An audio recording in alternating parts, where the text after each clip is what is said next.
الصلاة والسلام عليك يا سيدي يا رسول الله الصلاة والسلام عليك يا سيدي يا حبيب الله الصلاة والسلام عليك يا سيدي يا قاسم رزق الله الصلاة والسلام عليك يا سيدي يا خير خلق الله الصلاة والسلام عليك يا سيدي يا رحمة للعالمين وعلى آلك وأصحابك يا سيدي يا شفيع المذنبين.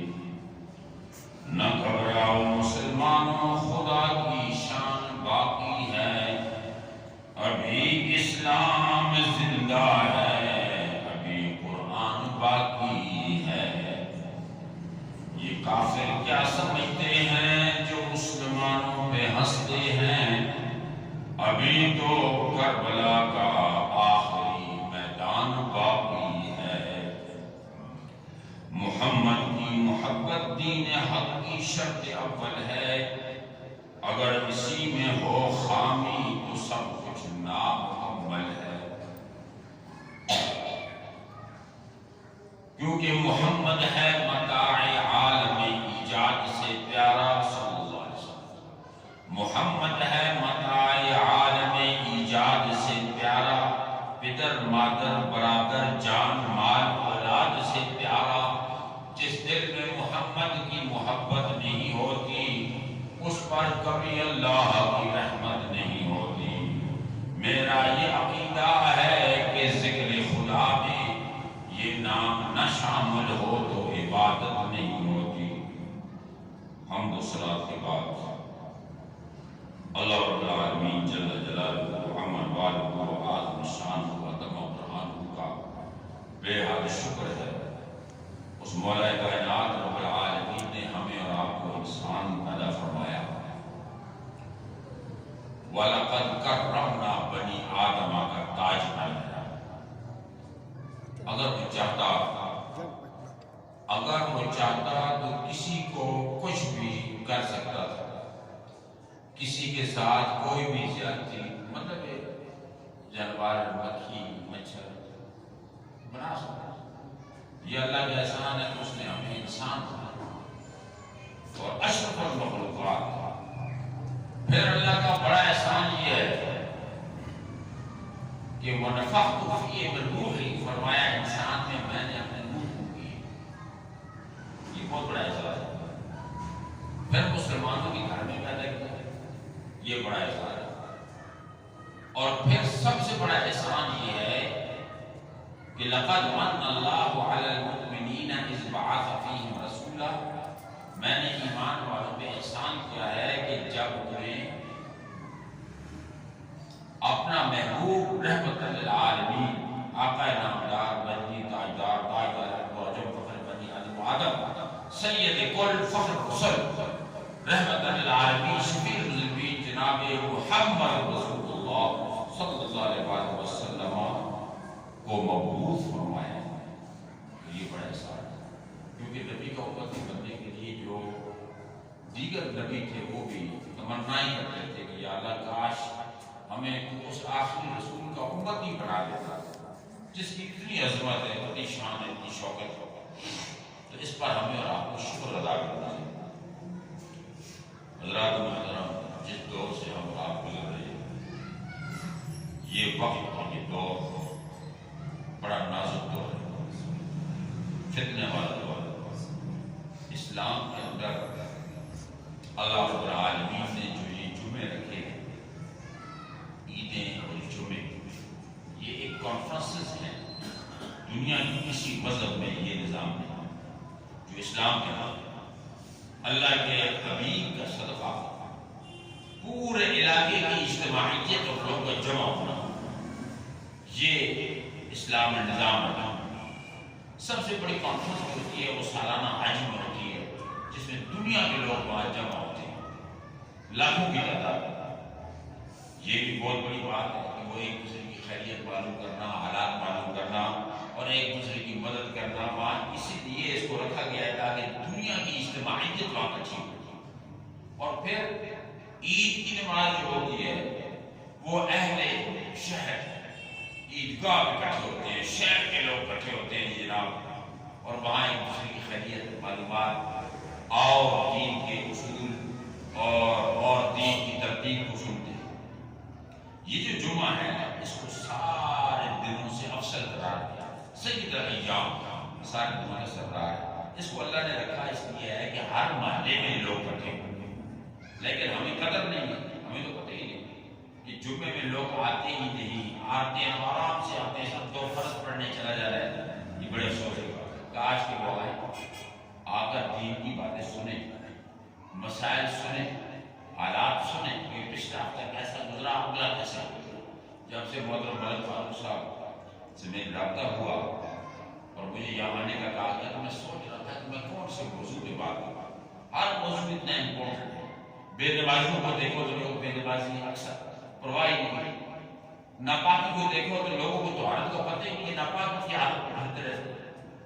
حرام حلال کو دیکھو تو لوگوں کو اس چیز کی پرواہ ہی نہیں ہے، حلال ہے یا حرام ہے، بس پیسے پٹیرنے جس طرح بیٹھے۔ یعنی ہر موضوع اتنا امپورٹنٹ، اتنا ضرور، لیکن ہر ایک بار گفتگو نہیں ہو سکے گی۔ تو میں نے سوچا کہ اللہ تعالیٰ کا وہ حکم کہ اللہ نے جو ہمیں اور آپ کو کہا ہے کہ تبدیلی لاؤ، حکومت بھی کہتی ہے تبدیلی، ہر بندہ کہتا ہے تبدیلی، تو یہ اللہ کا جو حکم ہے۔ اللہ تعالیٰ نے قرآن میں فرمایا ان اللہ لا یغیر ما بقوم حتی یغیروا ما بانفسہم، خدا نے آج تک اس قوم کی حالت نہیں بدلی نہ ہو جس کو خیال خود اپنی حالت کے بدل دے گا۔ علامہ اقبال اس کا ترجمہ ہے، اب حالت بدلنی ہے، اپنی حالت اور نظام کو بدلنا ہے۔ پہلے کیا کرتے تھے، ابھی ہمیں سوچنا ہمیں کیا کرنا ہے، اس لیے اگر حالت نہیں بدلے گی اللہ کے عذاب ہمیں گھیر دیں گے۔ اللہ کا معاوضہ بڑا سخت ہے، ان بطش ربک لشدید، اللہ کی پکڑ بڑی سخت ہے۔ آپ نے دیکھا کہ ہمارے پاکستان کے لوگ سیر کرنے لاکھوں روپیہ کروڑوں کی گاڑیوں میں بیٹھ گئے، معمولی گاڑیاں نہیں تھی، یہ کروڑ ڈیڑھ کروڑ کی گاڑی تھی، اور انہیں یہ یقین تھا کہ ہم سیر تفریح کرنے جا رہے ہیں، مریں گے اور برف بھی دیکھیں گے، کھائیں پیئیں گے، اور گھر میں کھانا بھی لے کر گئے، 5 اسٹار ہوٹلوں میں ہم رہیں گے، اور 3-4 دن ہم خوب جناب وہ کر کے واپس آ جائیں گے۔ لیکن انہیں یہی پتہ تھا کہ اللہ تعالیٰ کی رضا کیا ہے، اللہ کس میں راضی ہے، وہ انہی گاڑیوں میں دفن ہو۔ یاد رکھو اللہ تعالیٰ دیکھ رہا ہے، اس نے جو انسان پیدا کیا فضول نہیں پیدا کیا۔ موسیٰ علیہ السلام لیٹے ہوئے ہیں، اوپر درخت سے ایک چھپکلی نے اوپر کچھ پھینک دیا گندگی، بڑے جلالی پیغمبر تھے، اٹھے فٹافٹ دیکھا، صاف کیا، دیکھا اوپر چھپکلی ہے۔ اللہ سے اسی وقت عرض کیا یا اللہ تو نے چھپکلی پیدا کیوں کی ہے، میرے گندے کر دی کپڑے۔ اللہ کے محبوب پیغمبر تھے، رب نے فرمایا موسیٰ تیرے سوال سے پہلے چھپکلی نے یہ سوال کیا تھا کہ تو نے موسیٰ کو کیوں پیدا کیا، اس کے گوشت سے کتنی چھپکلیاں بن سکتی۔ تو ربنا ما خلقت هذا باطلا سبحانك فقنا عذاب النار، رب نے جو کچھ پیدا کیا ہے کوئی چیز باطل پیدا نہیں۔ تو اللہ تعالیٰ نے دنیا بنا دی تاکہ وہ دیکھیں کہ کرتے کرتے، ورنہ اگر انسان کی کرتوت اور اگر انسان کے حالات پر جائزہ لیا جاتا تو پہلے دن فرشتوں نے تو اس پہ آبجیکشن ڈال دیا۔ وَإِذْ قَالَ رَبُّكَ لِلْمَلَائِكَةِ إِنِّي جَاعِلٌ فِي الْأَرْضِ خَلِيفَةً، اللہ فرماتا ہے میرے محبوب یاد کرو اس وقت کو جب تیرے رب نے فرشتوں کو اکٹھا کیا اور بلین کی تعداد میں فرشتے ہیں، اور میں ان سے میں نے پوچھا کہ اب میں زمین میں اپنا خلیفہ بنانا چاہتا ہوں۔ تو وہ فرشتوں نے آگے سے کیا کہا، ٹھیک ہے، یہ تو نہیں کہا کہ ٹھیک ہے اللہ جی بنا رہے ہیں آپ مرضی آپ کھا لیں۔ فرشتوں نے فوراً آبجیکشن دیا، أَتَجْعَلُ فِيهَا مَن يُفْسِدُ فِيهَا وَيَسْفِكُ الدِّمَاءَ وَنَحْنُ نُسَبِّحُ بِحَمْدِكَ وَنُقَدِّسُ لَكَ، کیا تو ایسی مخلوق بنا رہا ہے جو فتنہ فساد کرے گی، پریشانیاں کرے گی۔ آپ دیکھ رہے ہیں بیٹے نے ماں کو قتل کر دیا، ہر جگہ لڑائیاں جھگڑے طوفان، یہ تبدیلی کیسے لائی گیا؟ فرشتوں نے اس لیے یہ جواب دیا تھا تاکہ اللہ اس نظام کو لپیٹ کے نہ پڑا أَتَجْعَلُ فِيهَا مَن يُفْسِدُ فِيهَا وَيَسْفِكُ الدِّمَاءَ وَنَحْنُ نُسَبِّحُ بِحَمْدِكَ وَنُقَدِّسُ لَكَ ہم تیری حمد کرتے ہیں، تعریف کرتے ہیں، اور ہم پر تیرا خرچہ بھی کوئی نہیں ہے، نہ پانی، نہ روٹی، نہ کپڑے، نہ ہوا، نہ فضا، نہ خلا۔ وہ بنائے گا تو ان کے لیے سارا نظام بنانا پڑے گا، سورج کی تپش، موسم سرما، موسم گرما، ہوائیں، بارشیں، اور جناب کھیتیاں اور سبزیاں اور جانور اور نہ جانے جانور پیدا ہوئے تیری وفا کے واسطے، چاند سورج اور ستارے ہیں ضیاء کے واسطے، کھیتیاں سرسبز ہیں تیری غذا کے واسطے، اے انسان یہ سارا جہاں تیرے لیے اور تو خدا کے واسطے، تو نام لے اللہ کا اور کام لے ان سے، ساری مخلوق سے، جب تو پھرا اللہ سے یہ پھر گئے تجھ سے۔ اللہ نے فرمایا آج بیٹا باپ کی بات نہیں مانتا، بیوی شوہر کی بات نہیں مانتی، بیٹی ماں کی بات نہیں مانتی، نوکر جو ہوتا ہے دکان میں وہ چور ہوتا ہے، اور جناب استاد جو ہوتا ہے وہ پڑھاتا نہیں بچوں کو سے، اور بچہ جو ہوتا ہے وہ استاد کی قدر نہیں کرتا۔ یہ سارے حالات کیوں بگڑے ہوئے؟ اللہ نے قرآن میں کہا هو القادر ان يبعث عليكم عذابا من فوقكم او من تحت ارجلكم او يلبسكم شيعا۔ یہ قرآن کی آیت پڑھ رہا ہوں۔ اللہ فرماتا ہے میں اس بات پر قادر ہوں، میں تم پہ عذاب نازل کرتا ہوں تمہاری بدعمالیوں کی وجہ سے، اوپر سے عذاب لے آئے گا، نیچے سے عذاب لے آئے گا، اور تمہارے اندر ایک دوسرے سے دشمنیاں، مخالفتیں، لڑائیاں، بھائی بھائی کا دشمن ہو جائے گا۔ کیوں؟ تمہاری بدعمالیاں یہ عذاب لے کر آئے۔ اوپر کا عذاب کیا ہے؟ بادشاہ باندھ جاتی ہے، اللہ ناراض ہوتا ہے، باپ بیٹے پہ ناراض، ماں بیٹے پہ ناراض، اور اوپر سے کرونا وائرس آ گیا، وائرس ختم ہوا تو قومی کرونا آ گیا، قومی ختم ہوا تو نومی آ گیا۔ یہ ساری پریشانیاں کیوں ہیں؟ ہم نے کبھی سوچا ہے کہ یا اللہ تو نے قرآن بھیجا، نبی بھیجے، اس لیے دنیا بنائی عذاب دینے کے لیے؟ نہیں۔ رب فرماتا ہے کنت کنزا مخفیا، میں تو چھپا ہوا خزانہ تھا، فاخبرت اعرف، میں نے چاہا کہ مجھے کوئی پہچانے، کیونکہ میں بیماروں کو شفا دینے والا ہوں، بیمار کوئی نہیں تھا، بھوکوں کو رزق دینے والا ہوں، بھوکا کوئی نہیں تھا، پیاسوں کو پلانے والا ہوں، پیاسا کوئی نہیں تھا، درد مندوں کے درد مٹانے والا ہوں، کوئی نہیں تھا، نعمتیں بانٹنے والا تھا، خزانے میرے پاس بھرے ہوئے ہیں، کوئی تھا نہیں آگے خزانے لینے والا۔ تو میں نے اس لیے دنیا بنائی ہے، اس لیے دنیا بنائی ہے تاکہ خزانے لٹاؤں۔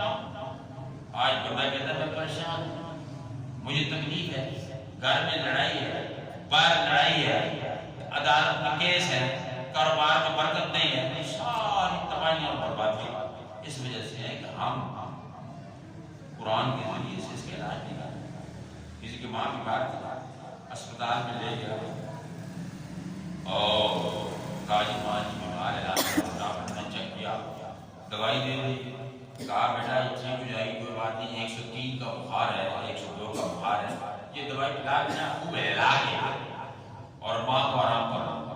وہ گھر لے گیا، جا کر اس نے ماں کو ہلا وضو کی دوائی پلائی، دوسری دوا پلائی، تیسری دوا پلائی، ماں کا بخار 102 کی بجائے 104 کا ہو گیا، ماں مرنے پہ آ گئی۔ دوسرے دن پھر اٹھا کے بھاگ کے لے گیا، کہتا ڈاکٹر صاحب کیا ہوا؟ کمال ہو گیا، آپ نے دوائی دی ایسی کہ ماں میری پہلے 101 بخار میں کی، اب 104 میں پہنچ گئی ہے۔ اس نے کہا بیٹا یہ جو دوائی ہے نا، یہ سائنسدانوں نے جو بنائی ہے، یہ بخار کم کرنے کی دوائی ہے، بخار بڑھانے کی نہیں ہے۔ اس میں جو اس کو انہوں نے ڈالی یہ چیزیں، پرابلم ضرور کوئی ہے، یا تو نے غلط کو حرکت کی ہے، یا اس کے استعمال میں تو نے غلطی کی ہے۔ کیسے پلاتا تھا؟ کہتا ہے یہ آپ نے کہا تھا ہلا لینا دوائی پلانے سے پہلے، تو میں اپنی ماں کو کندھوں سے پکڑ کر خوب ہلاتا تھا، ماں کو ہلا کر پھر میں دوائی پلاتا تھا۔ اس نے کہا اردو کے چلتے تو دوائی کو ہلانا تھا، ماں کو تو نہیں ہلانا تھا نا، ماں کو ہلانے سے اس کا بخار تو اور تیز کر دیا۔ قرآن ہمیں کہتا ہے وَنُنَزِّلُ مِنَ الْقُرْآنِ مَا هُوَ شِفَاءٌ وَرَحْمَةٌ لِّلْمُؤْمِنِينَ، یہ قرآن شفا ہے اور رحمت ہے مومن کے لیے۔ تو پھر ہمیں اس سے شفا کیوں نہیں مل رہی؟ قرآن کا پڑھنے والا سب سے بڑی پریشانی میں ہے، 5 وقت کی نماز پڑھنے والا سب سے بڑے دکھ میں ہے، کعبے کا طواف کرنے والا مصیبت میں پڑا ہوا ہے، یہ بات کیا ہے؟ ہمیں سوچنا پڑے گا۔ اصل بات یہ ہے کہ مرض جب ہوتا ہے، مرض کی تشخیص ہوتی ہے، تشخیص کے بعد اس کا علاج ہوتا ہے، لیکن ہماری روحانی مرض کی تشخیص کسی مسجد میں نہیں ملتی، کسی بازار میں نہیں ملتی، اور کسی تقریر اور جلسے میں نہیں ملتی۔ وہاں کا لم ترن شعر و شاعری پڑھی جاتی ہے، اور لوگ خوش ہو جاتے، بڑی تھوڑی تقریر ہوئی، پیغام کوئی نہیں ملا، میسج کوئی نہیں ملا۔ نمازی نماز پڑھ رہا ہے، اس کو پتہ ہی نہیں نماز کا ترجمہ کیا ہے، سجدہ کر رہا ہے، اسے پتہ ہی نہیں سجدے میں ٹانگ اٹھا لیتا ہے کہ سجدہ کرنے کا کیا نظام ہے، اسے پتہ ہی نہیں وضو کرتے ہوئے کہ فرض کتنے ہیں۔ اگر میں ایک چیز بھی ایک بال برابر میں شکر ہے کہ وضو نہیں ہوگا۔ ناپاکی کی حالت میں لوگ نماز پڑھتے ہیں، بازار میں لوگ پھر رہے ہیں، پتہ ہی نہیں تو حالت کیا ہے۔ غسل کے فرض کتنے ہیں؟ چونکہ ہمارے جو لیڈر ہے، رہبر ہیں، انہوں نے لوگوں کو لن ترانوں میں پھنسا دیا۔ میں ساؤتھ افریقہ میں رہا ہوں 25 سال کا، ابھی وہ لوگوں کو بلا رہے ہیں، میں نہیں جاتا کیونکہ اپنا ملک والے کو پسند ہے۔ وہاں بڑے علماء ہمارے پاس آتے ہیں، مولانا شاہ عبدالرحمن صدیقی اور بڑے بڑے علماء چاہیے تھے، سید حسین بھی، شاہ میرے استاد بھی یاد چاہ رہے تھے۔ انہوں نے وہاں دیکھا کتنا نظام درست ہے۔ اس کی وجہ یہ ہے کہ لوگ وہاں عقل مند ہیں، یہاں لوگ بیوقوف ہیں اکثریت۔ یعنی اگر آپ نے ایک مسجد میں 4 جمعے پڑھے یا 10 جمعے پڑھے تو آپ نے اس میں کیا سیکھا؟ چمک تو سے باتیں سب پانے والے، میرا دل میں چمکانے والے۔ حضور علیہ السلام نے جو کچھ کیا ہم ان سے محبت کرتے ہیں، انہیں اللہ نے درجہ دیا، ادا کیا، لیکن حضور نے یہ فرمایا بعثت لأتمم مکارم الاخلاق، میں تمہارے اخلاق درست کرنے کے لیے آیا ہوں۔ اگر تم نماز پڑھنے کے بعد بھی بد اخلاق رہو، بدتمیز رہو، زبان غلط رہے، کلام غلط رہے، نظام غلط رہے، تو پھر میرے آنے کا مقصد کیا ہے؟ اس لیے علماء پر یہ سب سے بڑا فریضہ فرض بنتا ہے کہ وہ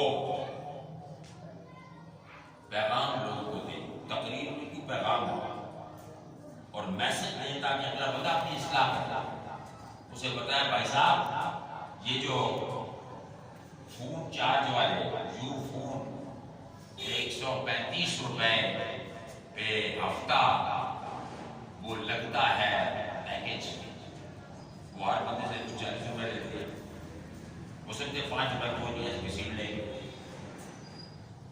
ریٹ یہ رکھا ہوا ہے 199 روپیز، 1 روپے اس میں آگے۔ یہ نہیں سمجھتے کہ کپ بھی چوری سے لکھ بھی چوری۔ یہ حالات حاضرہ کا جائزہ لیا جائے، لوگوں کو بتا دیا جائے کہ آپ حرام کھا رہے ہیں، اگر دوسرے کا ایک پیسہ بھی غلط آپ لیتے ہیں حرام ہے، دوسرے کی ایک چیز غلط لیتے ہیں آپ یہ حرام کر رہے ہیں، آپ کے پورے رزق کو گندا کر دیتے ہیں۔ یہی وجہ ہے جب روزی حرام ہو گئی، بچے حرام کھانے لگے، خون حرام ہو گیا، اس کے بعد رات نہ نماز قبول ہوئی، ایک لقمہ حرام کھانے دی 40 دن تک ایمان بھاگ جاتا ہے، ایمان قریب نہیں رہتا۔ میرے دوستو تو یہ کس کا فرض ہے؟ یہ ہمارے علماء ہمیں سکھائیں، ہمیں لنڈرانیوں میں نہ پھنسائیں۔ یہ شعر و شاعری، یہ نعت، یہ دوڑے، یہ ٹکڑے یہاں پہ سنے ہوئے۔ ساؤتھ افریقہ کے لوگ اتنے ہوشیار ہیں۔ ایک شخص مجھے کہنے لگا مفتی صاحب I understand when people from Pakistan comes and when they stand from here and go to the member and I only see I watch him working and I come to know how deep and what یہ پانی میں کتنا ہے، میں دیکھ لیتا ہوں یہ کتنا بڑا عالم ہے، یہ لنٹرانی کرنے والا ہے یا ہمیں کچھ سکھانے والا ہے۔ تو جہاں لوگ پڑھے لکھے ہوں گے یقینی طور پر وہ بات سمجھیں گے کہ ہمارے دکھ کا علاج کیا ہے، ہمارے درد کا علاج کیا ہے، اور ہم کس طریقے سے اپنی اصلاح کریں، طہارت کیسے حاصل کریں، دل کی طہارت، قلب کی طہارت ہم کیسے حاصل کریں۔ میرے آقا صلی اللہ علیہ وسلم نے فرمایا تھا لوگوں ایک وقت ایسا آنے والا ہے، ایک وقت صحابہ بیٹھے ہوئے تھے، ان کے آگے ایک کھجور پڑی ہوئی ہے، پانی کے گلاس پڑا ہوا ہے، حضور علیہ السلام نے فرمایا سیجیو تمہاری اوپر ایک ایسا زمانہ آنے والا ہے، سیجیو علیکم زمان یلبسکم الوان اللباس ویشربکم الوان الشراب ویأکلون الوان الطعام. ایک ایسا وقت آنے والا آج کہ تمہیں کھانا نہیں نصیب ہو رہا، کھجور کھا کے گزارا کرتے ہو، وہاں رنگ برنگے کھانے ہوں گے، رنگ برنگے پانی ہوں گے، رنگ برنگے جناب لباس لوگ پہنیں گے، حتیٰ کہ حضور نے فرمایا اور گھروں میں پردے ایسے لٹکائیں گے جیسے کعبے پہ غلاف لٹکا ہوگا. اب بڑے بڑے پیلسوں میں آپ جائیں، اسلام آباد میں کوٹھیاں ہیں، وہاں دیکھیں گے آپ گھر میں جائیں تو کتنے خرچے کے ہوتے ہیں اس دنیا کی 4 روزہ زندگی کے لیے. ایک صحابی اٹھا کر کہا یا رسول اللہ کتنا اچھا وقت ہوگا، کتنا اچھا وقت ہوگا کہ آپ کھلا کھائیں گے، اچھے کھانے پینے، مسلمان خوشحال ہوگا. میرے آقا نے فرمایا نہیں، لا بل یوم انتم علی خیر، بلکہ آج تم اس سے بہتری پر ہو، آج تو دن تمہاری بہتر. اس لیے کہ جس طرح کپڑے رنگ برنگے، کھانے رنگ برنگے، پینے رنگ برنگے، پانی حضور نے کولڈ ڈرنک کا بتا دیا تھا آج سے 1450 سال پہلے، یہ فنٹا ہوگا، یہ کوک ہوگا، یہ کولڈ ڈرنک ہوگا، یہ رنگ. تو غیبدان آقا نے سب بتا دیا، فرمایا آج تم بہتری پر ہو. جس طرح وہاں لباس رنگ برنگے، اس طرح لوگوں کے دل بھی رنگ برنگے. کھڑیں گے ایک ہی صف میں نماز کے لیے، لیکن ادھر والے سے ادھر کھڑا ہونے والا نفرت کرے گا، اور امیر غریب سے نفرت کرے گا، بڑا چھوٹے سے نفرت کرے گا. یعنی ایک دونوں سگے بھائی ہیں، ایک بھائی رچ ہو گیا، ملٹی ملینر ہو گیا، اربوں پتی ہو گیا، اور دوسرا اسی طرح گاؤں دیہات میں غریب رہا، تو یہ اربوں پتی آدمی اپنے آپ کو اسٹینڈرڈ پہ ہائی سمجھتا ہے. یہ میرے مقابلے کا نہیں، رشتہ نہیں دیتا بھائی کا، سگے بھائی کی اولاد کو رشتہ نہیں دیتے بھائی. اب آپ خود سوچیں ہم کہاں کھڑے ہیں، یعنی ہمیں کس طرح اصلاح کرنی ہے اپنی. قرآن کب تک ہمیں یہ پیغام دیتا رہے گا موت آئے گی، موت آئے گی، موت آئے گی، لیکن مرنے کے بعد جب ہم وہاں پہنچیں گے تو پھر تو حیران و شفتہ رہ جائیں گے. یا لوگ واپسی کا رستہ ہے، فرمایا واپسی کوئی نہیں ہے، جو کوئی لے کر آئے اور انہیں اعمال پر بات ہوگا، جو کوئی ایسا توجہ کو سمجھے. تو میرے عرض کرنے کا مقصد یہ ہے میرے دوستوں کہ نبی کریم علیہ الصلوۃ والتسلیم نے جو زندگی گزاری، صحابہ کرام نے جو زندگی گزاری، اور صحابہ کرام نے جس مشقت سے ہم تک دین پہنچایا ہے، ان کی روحیں ہم سے خوش نہیں ہوتی، راضی نہیں، کیونکہ ہم اسے اسی نہیں لے رہے، اس دین پہ عمل نہیں کر رہے. ہر جگہ فراڈ ہے، دھوکے. آپ کہاں تک جائیں گے، کیا کام آپ کریں گے؟ نبی کریم صلی اللہ علیہ وسلم نے تو ہمیں یہ پیغام اس وقت دے دیا تھا کہ عنقریب 15 جب باتیں میری امت کرنے لگیں گی، 15 چیزیں میری امت میں آ جائیں گی، اس وقت اللہ کا عذاب ان پر نازل ہو جائے گا. اللہ کے عذاب کے نازل ہونے کے ایسے واقعات ہیں، بندہ حیران ہو جائے گا کہ میں کس طرح سے نکلنے کا کوئی رستہ نہیں ہوگا. یا رسول اللہ ہم کیا کریں، کس طریقے سے ہم اپنے نظام کو درست کریں؟ فرمایا اپنے آپ کو تبدیل کر لو، اپنے آپ کو نیکی کی طرف مائل کرو، طہارت کی طرف مائل کرو، اور کوشش یہ کرو کہ تمہاری زندگی اسلام کے اصولوں پر گزرے. فرماتے ہیں کہ ایک بزرگ فرماتے ہیں کہ اگر آپ کھانا کھاتے وقت پیٹ بھرنے کے لیے بندہ کھانا کھاتا ہے، اگر بسم اللہ الرحمن الرحیم پڑھے اس نیت سے کہ بسم اللہ میں نے پڑھی اور دائیں ہاتھ سے کھائے، یہ سنت ہے، تو آپ کا پیٹ بھی بھر جائے گا اور آپ کو ساتھ ثواب بھی مل جائے گا، کھانے میں برکت بھی ہوگی. حضور کے پاس بندہ کھانا کھا رہا تھا، وہ بسم اللہ پڑھنی بھول گیا. اب حضور دیکھ رہے تھے، حضور پر تو سب عیاں ہیں، سب کوئی دیکھ رہے، شیطان بھی اس کے ساتھ لگا ہوا کھانے. اب اس کو کھانا کھاتے کھاتے بسم اللہ یاد آئی، کہنے لگا بسم اللہ اول و آخر بسم اللہ الرحمن الرحیم، اول آخر سے بسم اللہ پڑھتا ہوں. حضور مسکرا پڑے، ہنس پڑے. تو آج کی یا رسول اللہ کیوں مسکرائے؟ فرمایا میں دیکھ رہا تھا تیری حرکت، تو بسم اللہ نہیں پڑھی، تیرے ساتھ بڑا شیطان بیٹھ گیا تھا کھانا کھانے، اور وہ سارا کھانا وہ کھا رہا تھا، برکت اٹھ گئی تھی. جو ہی تو نے بسم اللہ اول و آخر پڑھا، فوراً وہ شیطان بھاگ گیا، اور جناب والا تیری روزی پھر روزی میں رزق میں برکت آ گئی. تو یہ ساری باتیں ہمیں بتائیں. پیارا آقا صلی اللہ علیہ وسلم نے، یہ عجیب بات ہے، لوگ اس پہ کوئی توجہ نہیں دیتے. کہ کیا وجہ تھی کہ آج سے 1450 سال پہلے صحابہ کرام کے پاس نہ کھانے کو کچھ تھا، نہ ان کے پکے مکان تھے، نہ کوئی موسم تھا، گلیاں کچیاں، نہ کوئی گاڑی تھی، نہ کچھ تھا، تو کس طرح وہ نبی کریم پر جان نشاور کرنے کے لیے 24 گھنٹے تیار رہتے ہیں کہ جب مکے سے آئے ان کے پاؤں میں جوتے بھی نہیں تھے، ننگے پاؤں بھاگے ہوئے آگے. انہوں نے کمال دیکھی، انہوں نے کوئی دیکھ لیا تھا یہ حقیقت ہے، حقیقت ہے، رب سے آپ سلام کراتے ہیں اور ہمیں آخری منزل دکھاتے ہیں. ہر صحابی جب ایک جنگ پر گئے تو روم کے بڑے بڑے آگے سے جب آئے انہوں نے کہا کہ ہماری فوج لاکھوں میں ہے اور آپ کم ہیں تو قربان جائیے. حضرت خالد بن ولید نے ان سے کہا کہ سنو، ہم موت کو اتنا پسند کرتے ہیں، شہادت کی موت کو، جتنا تم لوگ کھانا پینا پسند کرتے ہو، عیاشی پسند کرتے ہو. ہم تو مرنے کے لیے آئے ہیں، دوسری بات ہی کوئی نہیں، کیونکہ انہوں نے حقیقت کو دیکھ لیا. جب تک بندہ حقیقت کو نہیں دیکھے گا اپنے آپ کو کبھی نہیں پکڑے گا. بیرول جانا ایک بنی ہوئے ہارون رشید کا دور ہے.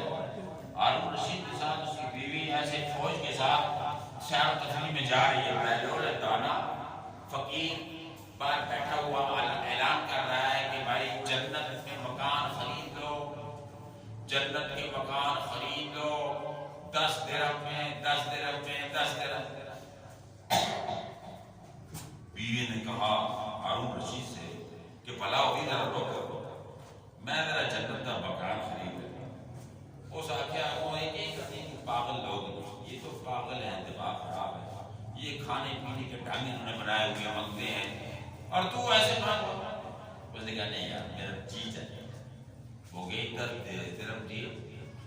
کہتا ہے یہ تمہارا مکان ہے جنت، اشارہ کر دیا. آپ یہ چلے گئے، وقت گزر گیا، رات ہوئی، آنکھیں بند ہوئی اور اندر سے دل جاگ گیا، تقدیر جاگ گیا. خواب دیکھا ہارون رشید جنت کے محلات میں ٹہل رہا ہے. فرشتے کہتے ہیں یہ جنت ہے. چلتے چلتے راستے میں دیکھتا ہے کہ اس کی بیوی جو ہے اس کی بہت بڑا پیلس ہے، ولا ہے، وہاں آگے بورڈ لگا ہوا ہے بیوی کے نام پر. اس نے دیکھا یہ تو میری بیگم کا مکان ہے. اندر جانے لگا تو روک دے دربار میں کہ کہہ دو حضور یہ دنیا نہیں ہے، دنیا میں تم کیا کہتے ہو دنیا تھی جہاں کو روک لیتا تھا زبان میری، یہ محشر ہے، یہاں سننی پڑے گی داستان میری، یہ محشر ہے جہاں پر بیوی کا مال اپنا نہیں ہوتا، اندر نہیں جانے دیتے. چونک جو ہی اٹھا فوراً بیوی کو اٹھایا ساتھ سے، کہنے لگا فلاں ہو جاؤ. او بابا کو پھر چاہیے، بابا دانا، بابا بیلول فقیر تھا، بیلول دانا. اس نے کہا ہو کیا گیا؟ اس نے کہا جی میں نے اپنی آنکھوں سے دیکھا، میں دیکھ لیا جو کل تو نے دیا تھا نا جنت کا مقام، باقی جنت میں تیرا مکان میں نے خود دیکھ لیا. تو دوسرے دن پھر جا کے صبح سویرے بیلول دانا وہاں بیٹھا ہوا تھا. اس نے کہا بیلول دانا نے دے رہے 10 درہم. بیلول صاحب میں نے بھی 10 درہم کا جنت کا مکان دے دو. وہ دیکھا بیلول دانا اس نے کہا 1000 درہم کا مکان دے دو. 10 کا نہیں بکتا یار، کل میری بیوی نے نہیں 10 کا. اس آگیا وہ بینک دیکھیے اس خریدیا سے دیکھ کے آیا ہے، فٹوفٹ پیرا میں پہ گیا. اللہ تعالیٰ یہ ارشاد فرماتا ہے کہ جب خدا کا عذاب دیکھ کے توبہ کرو گے تو پھر تو توبہ قبول نہیں ہوگی. عذاب آ گیا، بیگم کو کینسر ہو گیا، بچہ بیمار ہو گیا، کوئی اور دراو آ گیا، پھر تو آج نماز پڑھنے ابھی جائیں، اس کا کوئی فائدہ نہیں.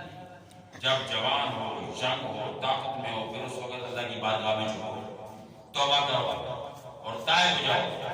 پھر تم دیکھو کہ اللہ تعالیٰ کی نعمتیں کس طرح تم پہ برستی. وہ لوگ جھوٹے ہیں جو یہ کہتے ہیں کہ میں پریشان ہوں، تکلیف میں ہوں. تکلیف اس کو اپنی پیدا کرتا ہے، لیکن چونکہ اللہ نے فرما دیا ان اللہ لا یغیر ما بقوم حتی یغیروا ما بانفسہم. خدا نے آج تک اس قوم کی حالت نہیں بدلی نہ ہو جس کو خیال خود اپنی حالت کے بدل گئے. آپ کو خود اپنی حالت بدلنی پڑے.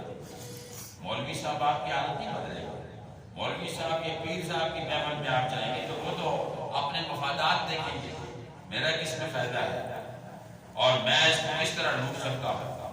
لیکن اگر آپ خود دیکھیں، آپ نماز تہارت، بچوں کی تعلیم، گھر میں قرآن پڑھو، صبح اٹھ کر بچوں کو قرآن پڑھاؤ، اور یہ سارا نظام جب آپ بدلیں گے تو تو اللہ تعالیٰ ایسا کرم فرمائے گا کہ تمہاری زندگی میں ایک حسن آ جائے گا، صبح مسکراتے ہوئے پریشانی تمہارا ساتھ چھوڑ جائے گا۔ یہ لڑکرانیاں اگر بہت ہمیں نہ سناتے، ہمیں یہ چیزیں نصیحتیں بتاتے تو مجھے بڑی خوشی ہوئی جب ملک فاروق صاحب نے ہمارے محترم جناب اللہ صاحب نے فرمایا کہ ہمیں ایسا مولوی چاہیے جو ہمیں مسئلے بتائے، ہماری پریشانیوں کا حل بتائے۔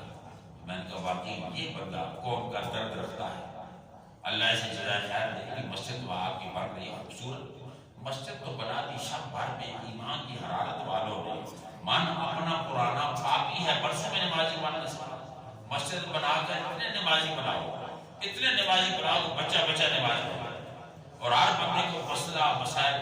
تو یہ آج سب سے بڑا پرابلم یہ پیدا ہوا کہ ہمارے دین کو مذہب ہائی چیک کر دیا، چونکہ ہر شعبے میں دو نمبری ہے، لیکن ہر شعبے کی کوئی نہ کوئی چیک اینڈ بیلنس ہے۔ ہر شعبے آرمی میں کوئی بندہ آرمی کا ڈریس پہن کر باہر نہیں جا سکتا، پکڑا جائے تو وہ جیل میں جائے گا، کوئی جنرل کا ڈریس پہن لے، کوئی انسپیکٹر کا پہن لے، کوئی پکڑے جائے گا۔ لیکن یہ کیا ہے کہ ہر بندہ ان پڑھ، صرف 4 سنتیں آتی ہیں، نعت پڑھنی آتی ہے، جناب بہترین شملہ باندھ کے بہترین ڈریس بنا کر اور جناب مولوی بن کے ممبر بیٹھ جاتا ہے۔ کیوں؟ اس کے لیے تعلیم پڑھنی پڑتی ہے۔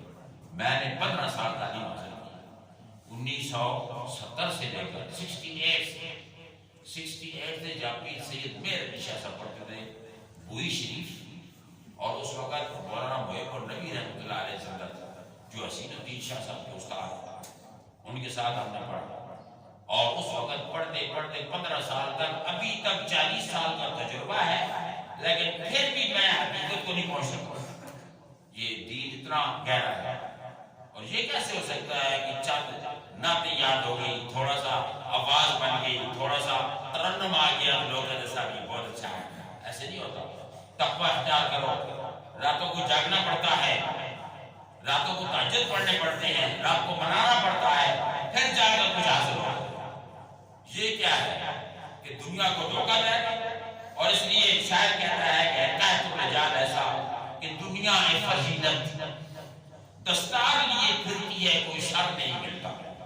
دنیا تلاش کر رہی ہے، ہمیں کوئی بندہ چاہیے جو ہمیں لیڈ کرے، رہبر چاہیے، رہزن نہیں چاہیے، لیڈر ایسا ہو بلا جفائے وفا نما جو حرم کو اہل حرم سے ہے، گر بت کدے میں کروں بیان تو صنم بھی کہے ہری ہری۔ اقبال کہتا ہے کہ کعبے کا طواف کرنے والا جو ہے وہ جیبیں کاٹ لیتا ہے، وہاں جیبیں کٹ جاتی ہیں۔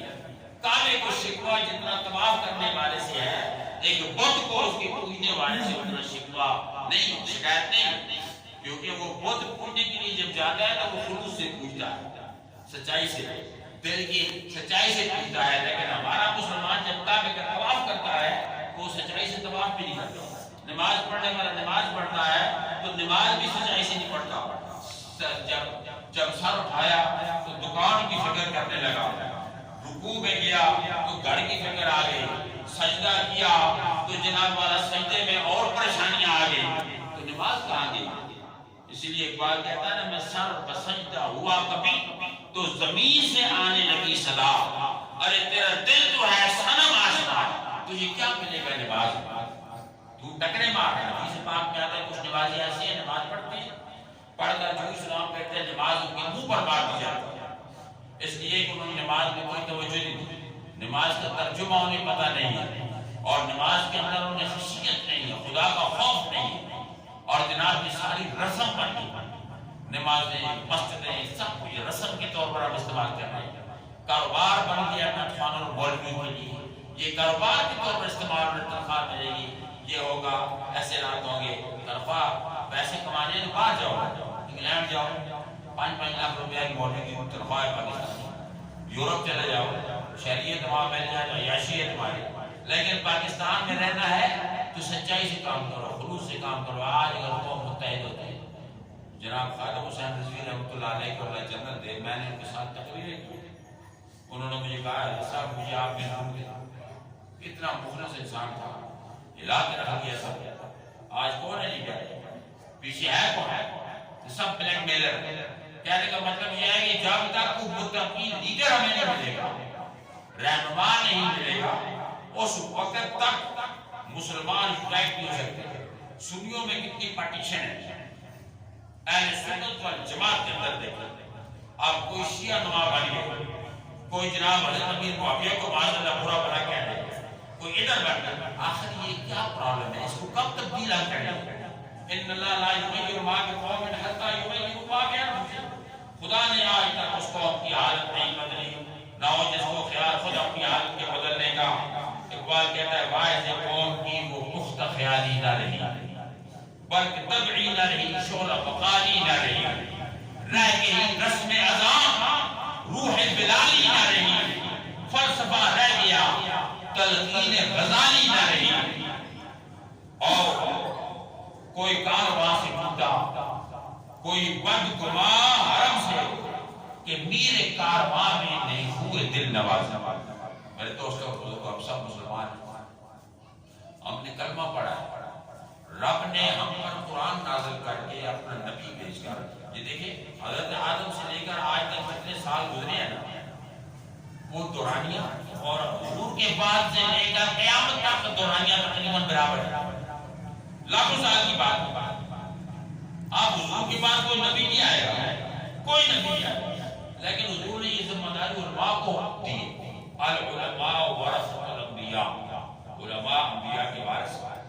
حضور نے یہ ذمہ داری ان کو دی ہے کہ تم جتنے ہو سارے نبی کے دین کے لیے بالکل مستعد ہو جاؤ، تیار ہو جاؤ. لیکن بدقسمتی سے چونکہ چیک اینڈ بیلنس نہیں ہے، اس لیے ہماری اہل سنت اور دین کو، مذہبی مساجد کو، یونیورسٹیوں کو ان جہل لوگوں نے جرمال بنا دیا. آپ دیکھتے ہیں فیس بک پر داڑھی موڑے تقریریں کرنے، تفسیریں کرنے، قرآن کی تفسیریں کرنے. آپ دیکھتے ہیں کہ یہ جو نیا جناب طبقہ آیا ہے جسے لبرل طبقہ کہتے ہیں، لبرل طبقہ، وہ اپنی لنترانیاں اور بدمانیاں کر رہا ہے. لوگوں نے مذاق بنا دیا. یاد رکھو جب تک ہم قرآن کے اصولوں کو نہیں اپنائیں،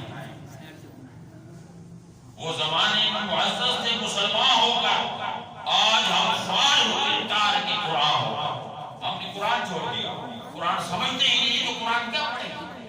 الف لام میم ذالک الکتاب، آپ سمجھے صحیح، لا ریب فیہ، اس میں کوئی شک نہیں، ھدی للمتقین الذین یؤمنون بالغیب ویقیمون الصلاۃ. اللہ فرماتا ہے کہ مومن وہ ہوتے ہیں جو غیب، ایمان بالغیب رکھتے ہیں. اللہ کو دیکھا نہیں ہم نے، کاش کہ ہم اللہ کی یقینی اور پختگی پر ایمان رکھیں کہ اللہ ہے اور ہمارے قریب ہے. اللہ نے پوچھا کیا نہیں، اللہ تو کتنا قریب ہے؟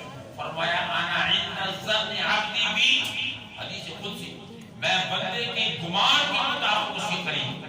جو بندہ مجھے جتنا قریب سمجھتا ہے اتنا اس کے قریب. اب آپ غور فرمائیے، ہم کیا گمان کرتے ہیں؟ ہمیں تو کوئی گمان نہیں کہ اللہ ہمارے ساتھ ہے، کیونکہ ہم گناہ نہ کریں. اگر اللہ صاحب تو بچہ نوٹی ہو، شرارتی ہو، اور وہ سمجھے کہ میرا باپ مجھے دیکھ رہا ہے، ماں دیکھ رہی ہے، نانی دیکھ رہی ہے، وہ کبھی شرارت نہیں کرے گا، برتن نہیں توڑے گا. لیکن جب اسے پتا ہوگا کوئی نہیں دیکھ رہا، پھر وہ اچھلے گا، کودے گا، برتن توڑے گا. تو ہمیں اور آپ کو، میرے دوستوں اور بزرگوں، ہمیں آپ کو بالکل علم ہی نہیں ہے کہ رب العالمین ہمیں دیکھ رہا ہے. گناہ پہ گناہ کیے جا رہے ہیں، دھوکے کے دھوکہ کیے جا رہے ہیں، یقین جا رہے ہیں. یہاں پرورش نہیں، خدا کی قسم اللہ مجھے معاف فرمائے. الحمدللہ یہ انسان کی نیت ہوتی ہے، کمال ہوگا. باہر جو لوگ پرورش پائے ہیں، باہر گئے ہیں، کچھ وقت باہر گزرا ہے، یہی وہی لوگ پاکستان میں ریڈ بتی روڈوں پر توڑتے تھے.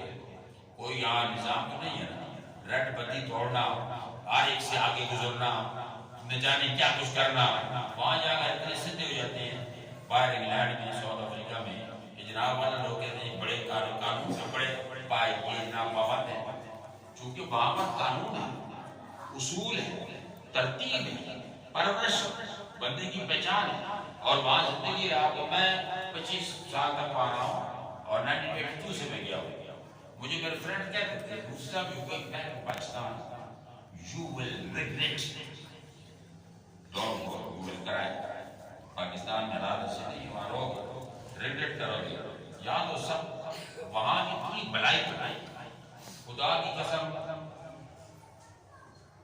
آج بندہ روک جاتا ہے دوسرے کے لیے. آپ چل رہے ہیں روڈ پر اگر لگے please you must first please you first پہلے آپ چلیں پہلے آپ عجیب بات عورتیں رک جاتی ہیں رستہ دیتی آپ ہی چلیں آپ چلیں. 2 سال تک میرا گھر وہاں پر ہے لاکھ لگا ہوا تھا ادھر وائٹ رہتا تھا گورا ادھر بھی گورے رہتے تھے. 2 سال تک میں نہیں گیا وہاں اللہ ممبر رسول بیٹھا ہوا. 2 سال کے بعد میں انگلینڈ چلا گیا تھا میں ادھر پاکستان آ گیا. میرے گھر کی ایک چیز دائیں بائیں ہی نہیں تھی. دروازے کا جہاں تالا لگایا تھا وہیں تالا لگا ہوا تھا. پڑوسی مجھے پوچھنے لگے حیران ہو گیا کہ mister priest where you went? Priest کہتے ہیں مولانا where you went? I said I went to UK and I went to Pakistan. Oh sorry man sorry. تالا لگا وہ کافر جنہاں کہتے ہیں وہ جنم جائیں گے. یہاں پر ہمارا گھر ہے صرف میں 3 ہفتے گھر بھی نہیں تھا. ڈاکو اندر آئے تالے توڑے دروازے توڑے اور اندر جاؤ سب کے بخار بخور کے اندر جو کچھ تھا قیمتی سامان لے چلے گئے.